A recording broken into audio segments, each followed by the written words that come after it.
Hello, my name is Vegan Brie. If you haven't seen my face before, I typically talk about all things cruelty-free and vegan beauty, but I also have a deep interest in true crime, and I still have not seen anybody do this case. I have seen one podcast, Black Girls Missing, but there's so many cases out there, and I believe that so many people need to have their story told.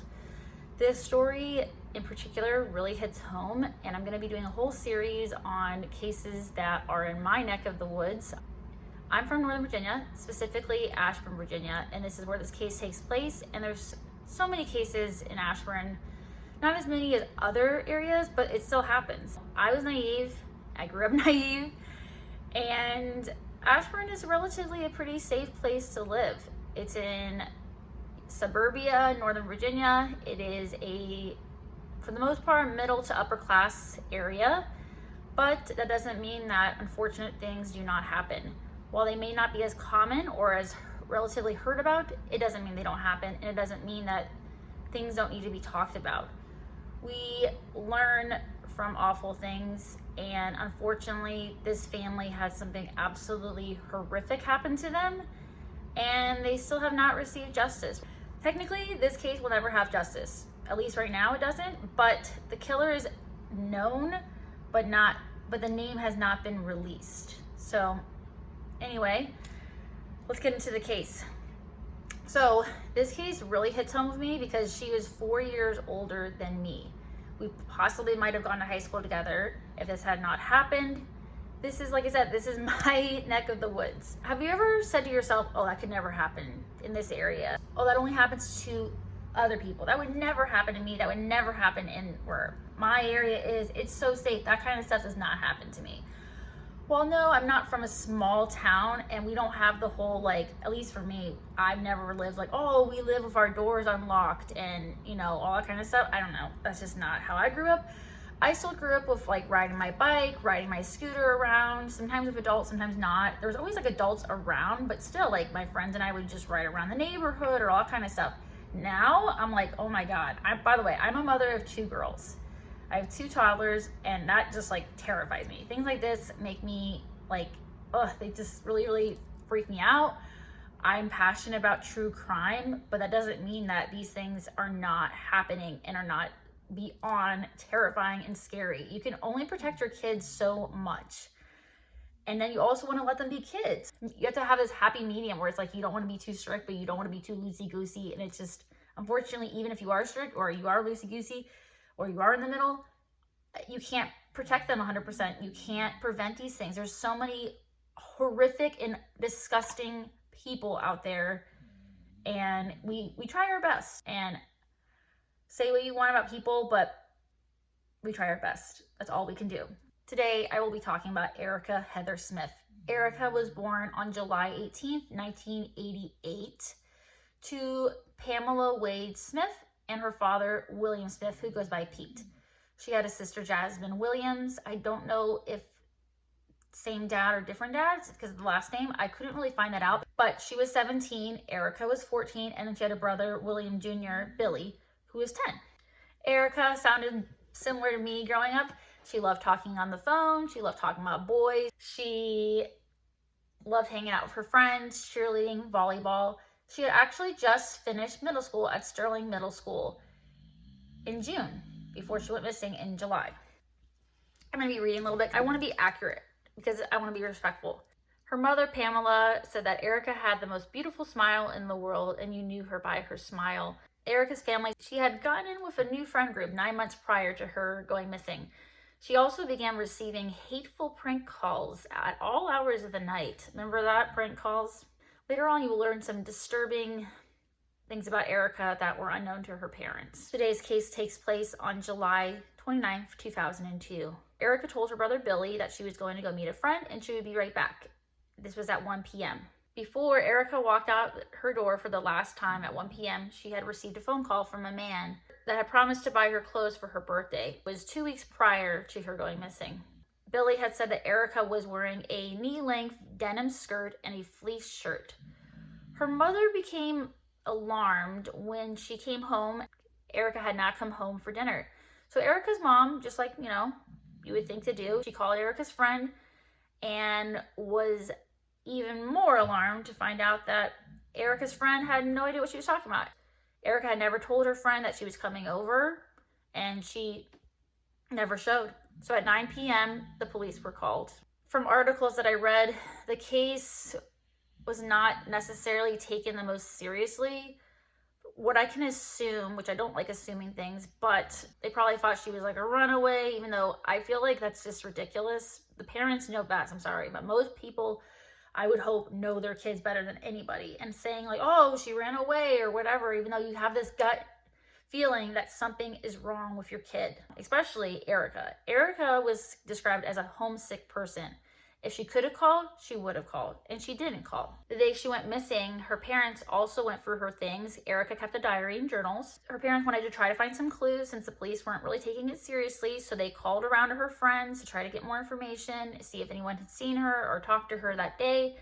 They saw some names of her friends, they contacted them, and there was a boy named Justin in her journals, which her parents did not personally know Justin, but they did call him, and Erica's father talked to Justin, and he said he had not seen her that day, and he had just returned from a European vacation and had not seen Erica.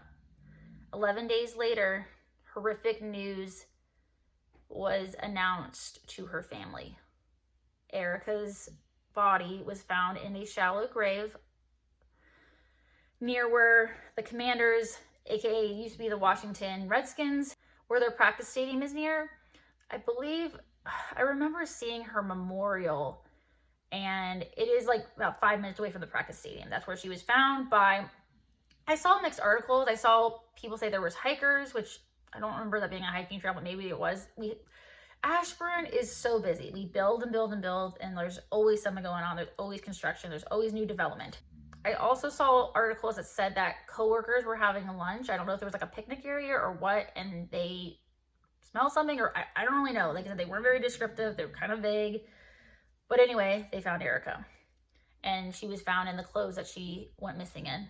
Reading through her journals, I also found kind of mixed things. It was like her parents read for her journals, but not like fully. Like they were just looking through names, and then like down the road years later, they were reading more in depth into her journals, and were actually horrified by what they read. Erica was talking to men as old as 21. Now remember, she's 14. She was talking to them on the phone, and in her diary she wrote about sexual encounters and seeing these men, also discussing pregnancy. After talking to her friends, she had told some men that she was pregnant and she wasn't pregnant. And then there was actually a rumor when she was murdered that she was pregnant, but that was found to be false, and just, again, a horrible rumor. The family speculating and friends speculating, they thought that could have been motive for somebody. This was a guy that, she had said she was pregnant. She wanted to, there was talks that she wanted to get him to get a test, or what are they going to do, and all this stuff. She was found to not be pregnant, but still pretty scary. Erica's murder unfortunately went cold. But one thing I do want to note is that her family, since 2002, has had a Christmas tree up for Erica. Actually, they have an ornament of Erica in her cheerleading uniform, which this makes me emotional. Even though, I've known about this case for a while, it's still, it's just horrific thinking that this is possible. It's naive for me to think it's not possible, but, you still, again, I don't even want to think about this happening to my daughter. But, this happening to them is just, I can't even, don't even want to think about it. It's just awful. So, Erica's murder went cold and was reopened in 2012, 10 years later. The police had conducted several hundreds of interviews.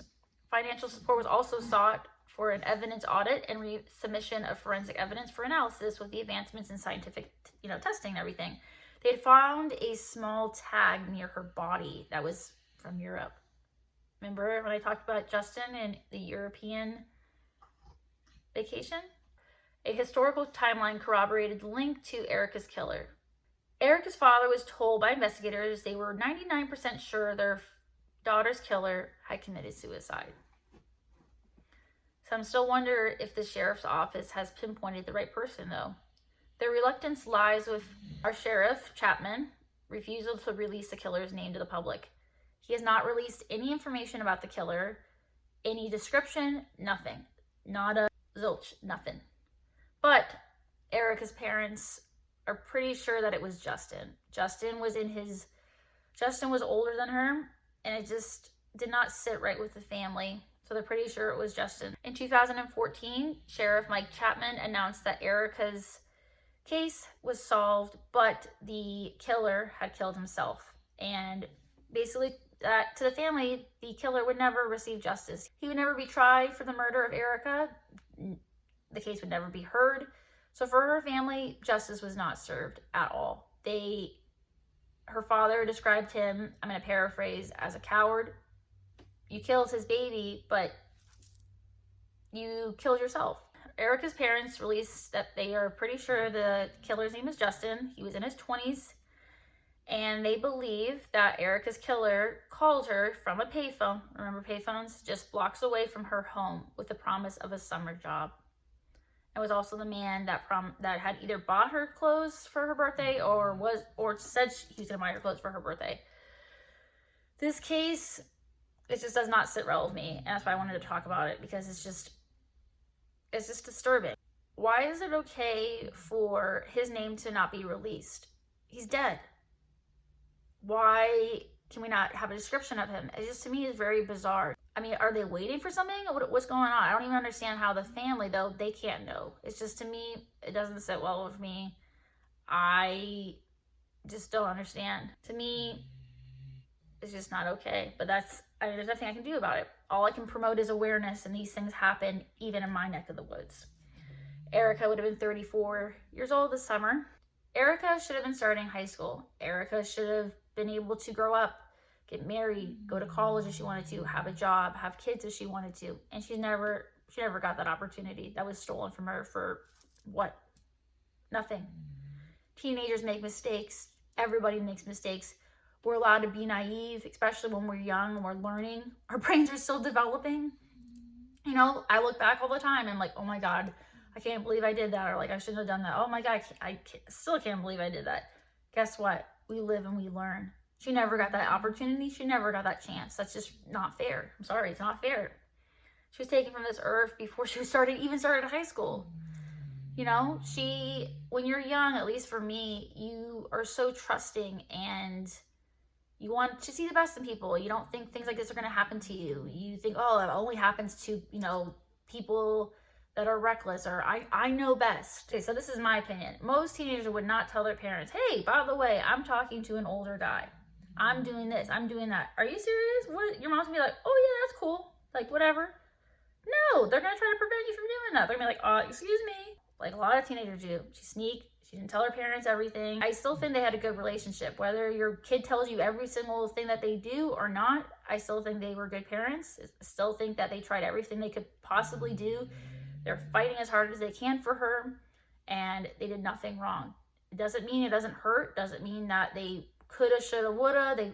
Guess what? We try our best. We try to protect our children as much as we can. We try to love them as much as we can. We try to teach them as much as we can. But they still are their own person. They still make their own decisions, and they still don't tell us everything.